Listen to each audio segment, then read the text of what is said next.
this kind of, we've talked about the anger and actually meeting depression with a stronger emotion so as we can actually fight it and come to it with a mindset that we need to fight this. We've talked about pulling it away from who we are so as we can separate who we are into that depression is having an impact on us, but it isn't who we are. It's not us.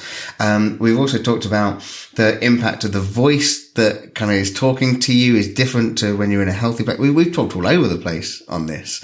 And so I want you to take a moment, if you can, and just encourage our audience with some practical steps, practical tips on if they know someone who is struggling, how to best reach into that situation, but also if they begin to experience it for themselves, maybe for the first time, maybe for a reoccurring time, how can they reach out to someone to also access the help and support? So those are the kind of two ways, if I'm supporting someone or if I'm experiencing it for myself.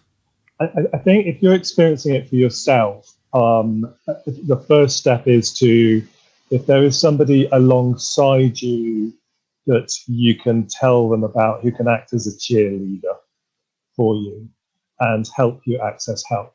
But the biggest kind of hurdle initially is because there will be so many voices in your head going, you don't deserve this, you don't deserve this, you don't deserve this. People are much more deserving than me. This isn't serious enough. I'm not having suicidal thoughts. I can't be that ill.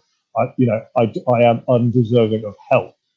And that will be replaying and replaying and replaying. And you need to try and have an answer to that, which is that, well, if I'm not good enough, then who is? So who is then good enough? So, and then you have to try and get some support with getting help, if that makes sense. So what I talk about in one of the books is about having somebody alongside you. So you do the calling to the GP or the mental health line, whoever it is, but have a cheerleader beside you along the way. So it's really important to take responsibility for your mental health, and that really helps you sort of accept that it's going on, but you need someone beside you. Now that could be anybody. It could also be a mental health line helping you to do that. And then you have to push, I'm afraid, due to the nature, due to the nature of funding and the nature of services, you have to push when you don't feel like you want to push. And you might have to keep pushing for help. So if you get we've got an appointment in 6 months' time, you might need to go, that's not okay. And that's where your cheerleader comes in handy to go, actually, I think you need to push a bit harder. I think you need to get something sooner. Also, if you speak to one particular GP that doesn't feel like it's quite getting you, and this has happened to me multiple occasions where I've had mental health professionals and they haven't understood what's going on for me. I've had to go back and back and back and back. So please keep pushing until you find the support that's right for you. And that might mean multiple attempts. It also might mean that sometimes when we meet with professionals, we don't always get the service that we deserve. So be prepared for there not to be a great match between you and them, but that's just one person. You might need to try somebody else.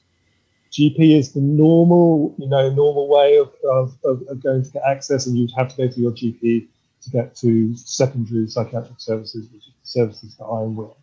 So that would be your first point of call. You can always ask for a double appointment.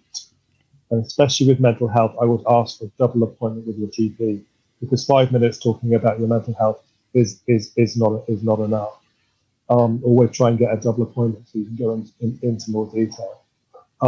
Also, I suppose in terms of supporting others, it's trying to be okay with listening to the darkness. You have to be able to listen to the darkness and not think that listening to the darkness is going to make the darkness worse. It won't. It will not make the darkness worse. They're talking about suicide, and then you talk to them about those suicidal thoughts. That not make suicide. That is not going to prompt them to go and do it. In fact, the complete opposite. There will be a huge relief from them being able to talk about those suicidal thoughts. So that is absolutely crucial. And the same with depression. If you're talking about the dark thoughts they're having, that is not going to increase the dark thoughts. It's going to let the dark thoughts come out and vent and have room to talk. So there's all this stuff going inside of us, and it's got to come out somehow. And if you can be alongside somebody when they're talking about the dark stuff, then that in itself is really powerful. You don't need to be the fixer. You don't need to go, oh, well, crochet. Crochet is going to fix this. We're going to do crochet.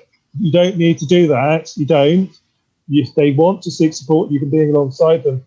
You don't need to be the fixer. You just need to be the person sat alongside them.